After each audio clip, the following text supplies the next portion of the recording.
What's going on, family? Welcome to another episode of the C's Monroe Show. I am your host, and today we're here to talk about Shazam, Fury of the Gods.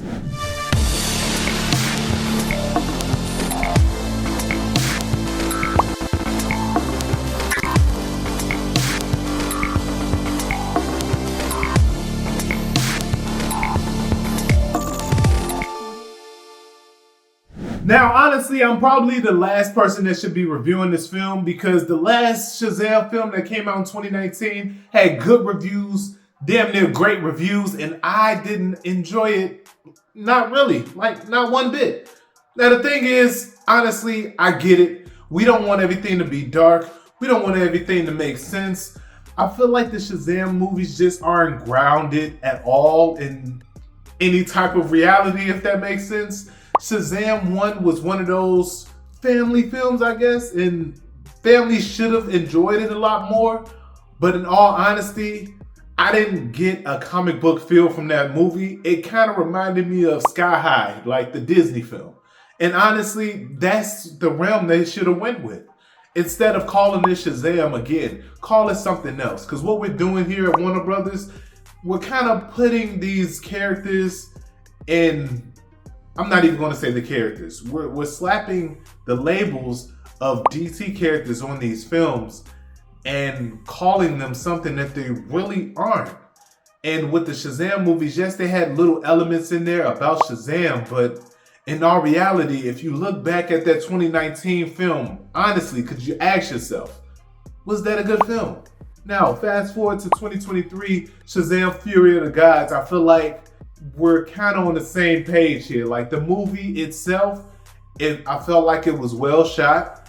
It was just everywhere. I mean, it wasn't a well thought out film.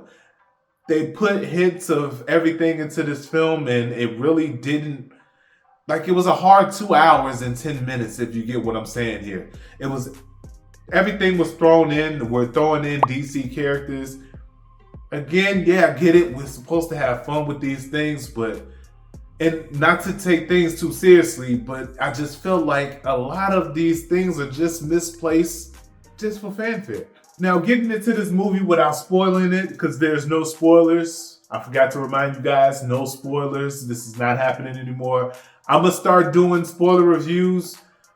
I'm thinking about it. I'm going to figure out a way. We're going to talk about it later on.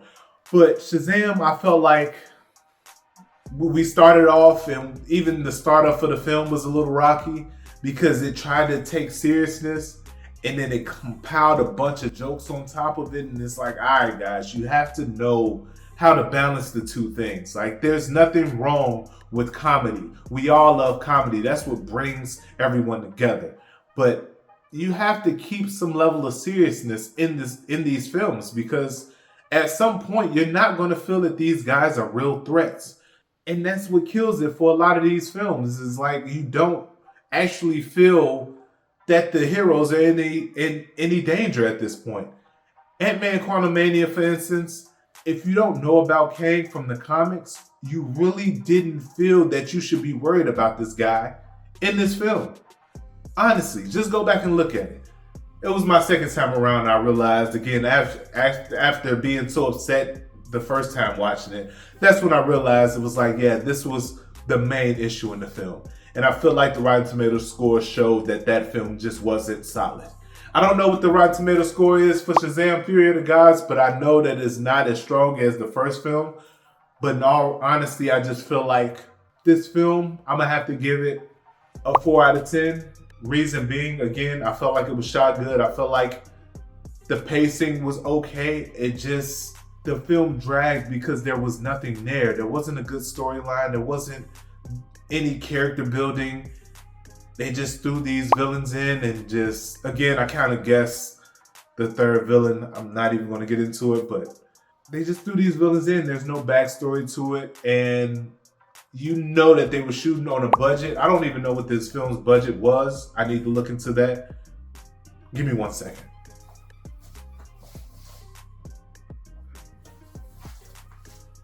Okay, I think I get it now. It was a $125 million budget.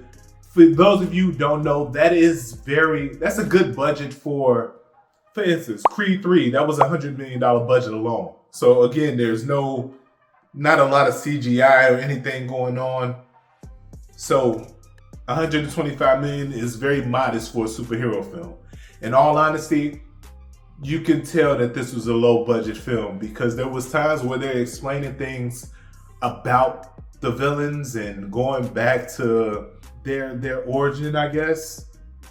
And it should have been like a cutoff shot where it goes into it and shows us what's going on. But they literally were reading a book and they had the music going on in the background. It was like, hey guys, this is all we're giving you. And it was like kind of like, all right. I mean, I get it. We're on a budget. You didn't want to show us too much, but honestly, I would have took some of that budget and put those things in there.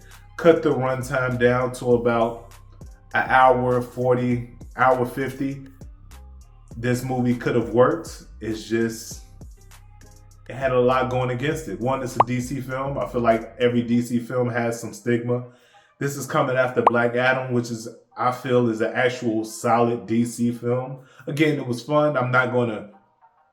There's not a lot of hoopla about it, but it was actually a solid film. Like, I enjoyed it. You can enjoy this film.